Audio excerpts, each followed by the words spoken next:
हमारी आज की टॉप स्टोरी, अक्सरियती तफसीली फैसले से कबल इख्तलाफी नोट जारी किया है दो मुअज़्ज़ज़ जजेज़ ने, जिसके मुताबिक जो सबसे अहम चीज़ है उसमें यह कहा गया है कि आइन के बरक्स फैसले मानना आइनी इदारों पर लाजिम नहीं। ये बहुत बड़ी बात कही गई है, हम इस पर आज बात करेंगे। और दूसरा हमारा हॉट इशू जो आज का होगा वो 5 अगस्त 2019 को इंडिया ने मकबूजा कश्मीर की हैसियत कैसे बदली, उससे पहले क्या तय हुआ इंडिया और पाकिस्तान के दरमियान, और पाकिस्तान का रोल क्या था, इंडिया का रोल क्या था, और इसके असरात कश्मीरियत पे, कश्मीर की कौम पे क्या पड़े, और पाकिस्तान क्यों सोता रहा। इस पर हम बात करेंगे अपने आज के हॉट इश्यूज़ में। और तीसरा बड़ा अहम हमारा इशू जो है आज और जिस पर हमारा एडिटोरियल है वो ये है कि बरतानिया में गोरों के मुल्क में गैर गोरों पर जबर शुरू हो चुका है, वहाँ उनके बुनियादी हकूक़ पर हमले हो रहे हैं।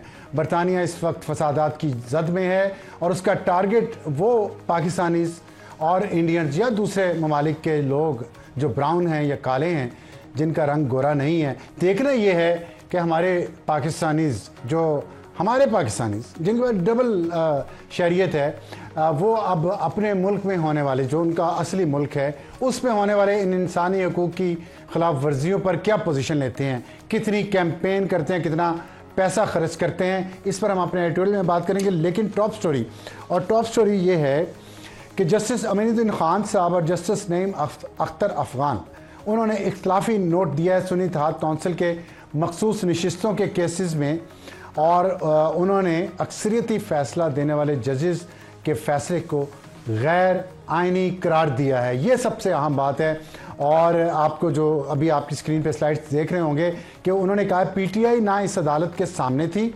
ना हाई कोर्ट के सामने, और ना ही इलेक्शन कमीशन के सामने। ये अहम नुकात हैं उनके जो आपसे हम शेयर कर रहे हैं। फिर उन्होंने कहा कि 80 आज़ाद मुंतखब उम्मीदवारों का सुन्नी इत्तेहाद कौंसिल में शामिल होना किसी ने भी चैलेंज नहीं किया था।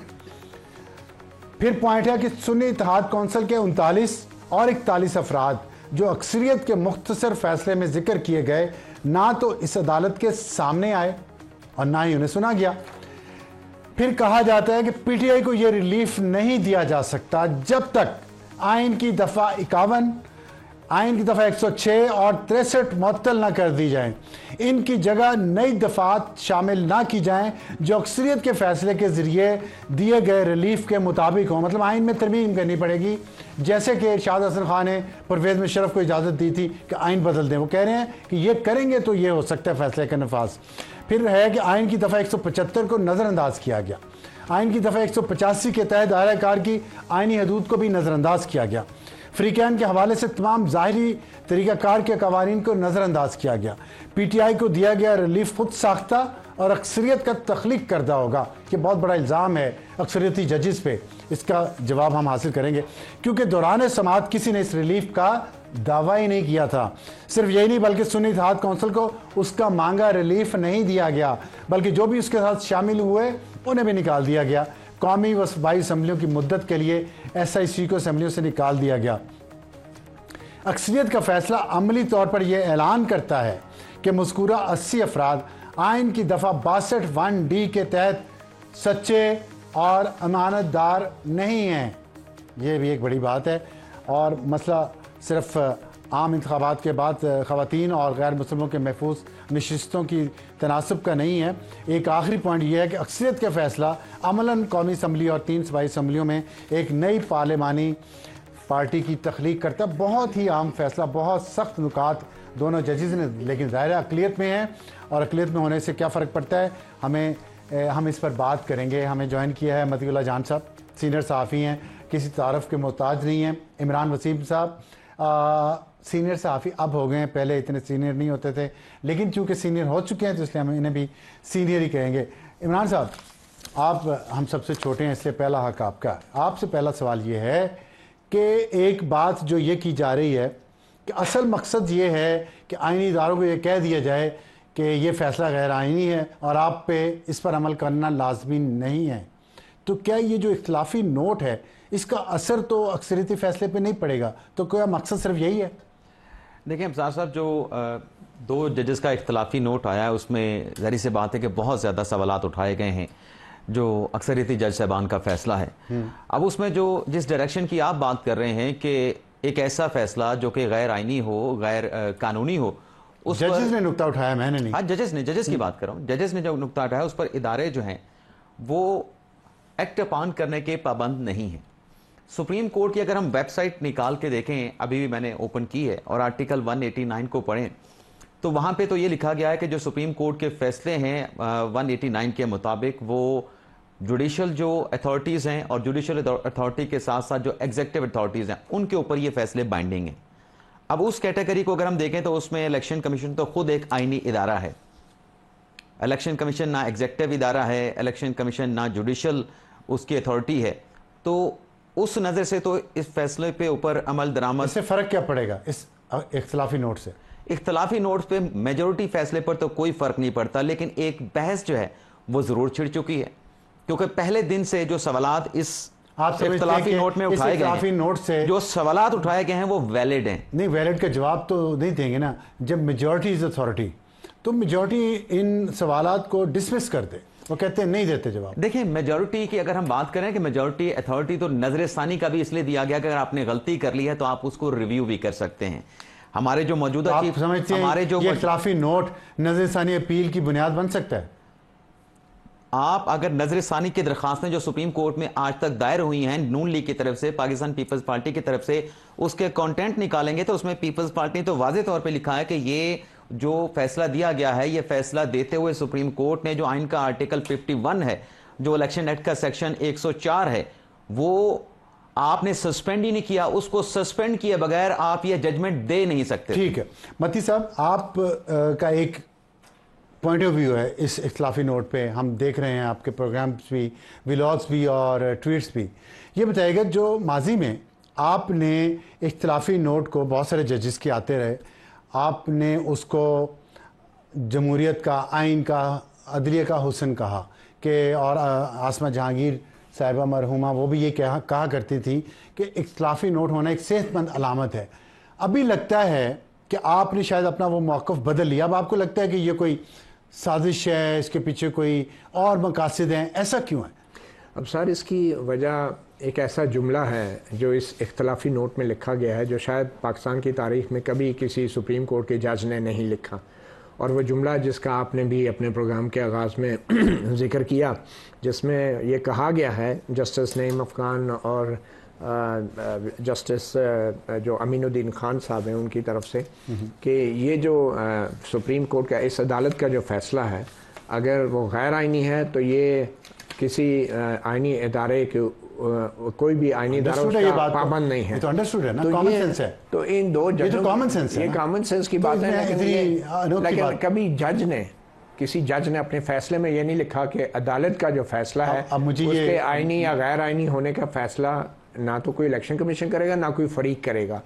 और इलेक्शन कमीशन जुडिशरी करती है। मैं आपको एग्जांपल देता हूं, जब असेंबलीज डिसॉल्व की खान साहब ने, उस फैसले को गैर आईनी करार दिया गया, और आपके जो हमारे और आपके मुश्तरका महबूब, बेवफा महबूब इफ्तिखार चौधरी साहब ने जो फैसला दिया था, उसमें उन 2 नवंबर की इमरजेंसी का, उसमें उन्होंने ऑर्डर किया था कि फलां लोग इस गैर आईनी फैसले को नहीं मानेंगे। सही बात है। यहाँ तो उन्होंने नाम तो नहीं लिखा। सही बात। आईनी या गैर आईनी करार दे के मुशर्रफ का करार देने का अख्तियार नहीं था, वो एक आर्मी चीफ थे। जब 3 नवंबर का जो देखे ना, जुडिशरी ने, सुप्रीम कोर्ट ने गैर आईनी करार दिया उस फैसले को, इमरजेंसी को, और कहा कि नहीं माने आप, ये भी कहा था। लेकिन मुशर्रफ ने नहीं, यही बात ये कह रहे हैं दोनों जज, सपोर्ट कर रहे हैं मुशर्रफ को। इसमें सपोर्ट कहां से आ गई? नहीं, क्योंकि आप कह रहे हैं ना उन्होंने नहीं माना। किन्होंने? मुशर्रफ ने या इदारे ने नहीं गैर आईनी काम किया, इस पर सजा हुई। मैं यही कह रहा हूं, एक अदालत बनी, सजा हुई। मैं ये कह रहा हूं जिसने माना उसको सजा होगी ना। ये तो जजेस ने कोई गलत बात तो नहीं की। मैं ये कह रहा हूँ, मैं सिंपल सी इतनी सी बात करूँ, मैं अगर बात पूरी कर लूँ, जी, उसमें सिंपल सी बात इतनी है कि सुप्रीम कोर्ट जो है उसका फैसला जब आ जाता है उसकी एक फाइनलिटी होती है, उसके ऊपर एक नजरसानी होती है।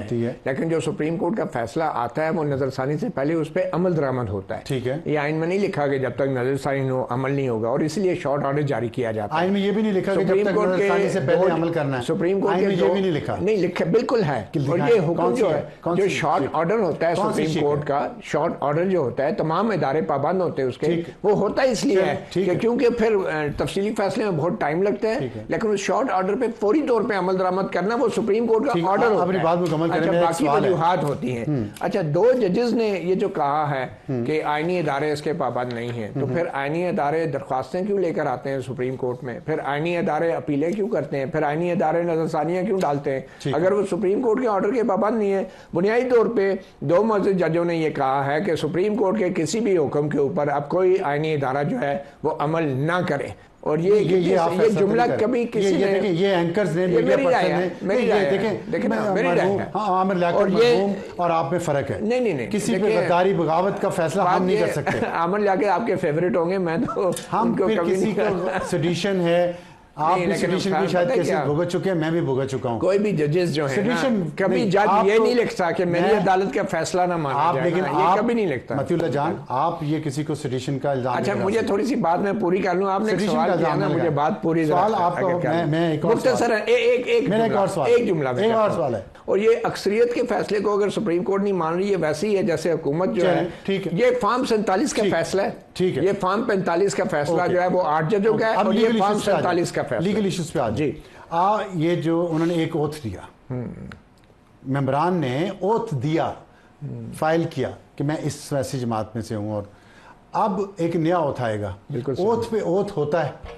देखें, ओथ लीगल जवाब दीजिएगा। बिल्कुल लीगल जवाब मैं आपको दे रहा हूँ ना, क्योंकि हालांकि इस जो 2 जजों ने ऑर्डर किया है, इसमें ना तो केस लॉ साइट किया है, ना किसी सेक्शन को साइट किया है, इन्होंने अंग्रेजी लिखी है, लेकिन मैं आपको अब उसका लीगल जवाब दूंगा। क्या ओथ के ऊपर कोई ओथ होता है? जब ये केस जो सुप्रीम कोर्ट के सामने था, ये 8 फरवरी और उससे पहले वाले जो हालात थे उनके हवाले से था। नहीं, उस हवाले से नहीं था, बिल्कुल नहीं, उस हवाले से ये 13 जनवरी, ये आप देखें, सुन्नी इत्तेहाद कौंसिल, सुन्नी इत्तेहाद कौंसिल गई है कि हमारी सीटें, मैं बात कर 13 जनवरी से आपसे मुझे ये उम्मीद नहीं है। सुने ना, मैं किसी से उम्मीद रखता, मैं ये कह रहा हूँ कि 13 जनवरी के फैसले के बाद जो हालात पैदा हुए वो खुद सुप्रीम कोर्ट ने भी माना। चीफ जस्टिस कादिर फैसल जिन्होंने वो बल्ले वाला निशान लिखा था, उन्होंने खुद कहा कि ये गलत तशरीह की गई इलेक्शन कमीशन की ना। पटिशन सुन्नी इत्तेहाद कौंसिल की थी, और सुन्नी इत्तेहाद कौंसिल, मैं भी समझता हूँ कि सीटें किसको मिली, मैं भी समझता हूँ सुन्नी इत्तेहाद कौंसिल फरीक नहीं बन सकती थी इसमें, तो फिर मगर मसला किसी फरीक का नहीं था। मसला ये था कि अगर सरकारी जमीन के ऊपर 2 जाली फरीकेन जो हैं वो आपस में केस कर दें एक्स पार्टी में, तो अदालत क्या कहेगी, इनमें से किसी एक को दे दे? नहीं, वो कहेगी ये सरकारी जमीन है, आप दोनों का नहीं है, तो वो तीसरे फरीक को नोटिस देगी, उसको बुलाएगी, उसके बाद भी करेगी। यही मैं बता रहा हूँ। नोटिस दिया, बुलाया, पीटीआई आई, सलमान अकरम राजा ने पीटीआई के टिकट पे इलेक्शन लड़ा, उन्होंने कोर्ट में कहा कि अब हुआ क्या? सुप्रीम कोर्ट में जब कोई केस आता है ना, तो वो पटवारियों का केस नहीं होता, ना वो किसी और का होता है, वो आइन की तशरीह का होता है। और असल सवाल ये था कि क्या इलेक्शन कमीशन किसी सियासी जमात को उसकी शनाख्त से महरूम कर सकता है या नहीं, ये बड़ा सवाल था। और इन 2 जजों के पास इतनी सलाहियत भी नहीं थी कि वो इस सवाल का जवाब दे सकते कि पीटीआई ने बतौर पार्टी इलेक्शन लड़ा है या नहीं है। ये बिल्कुल था। अच्छा, उनके अपने सवाल, इसके अंदर सवाल दिए 2 जजों ने, 2 सवाल जो रेस किए, अपने रेस किए हुए सवालों के जवाब भी नहीं दे सके। वो मैं लेता हूं, प्लीज।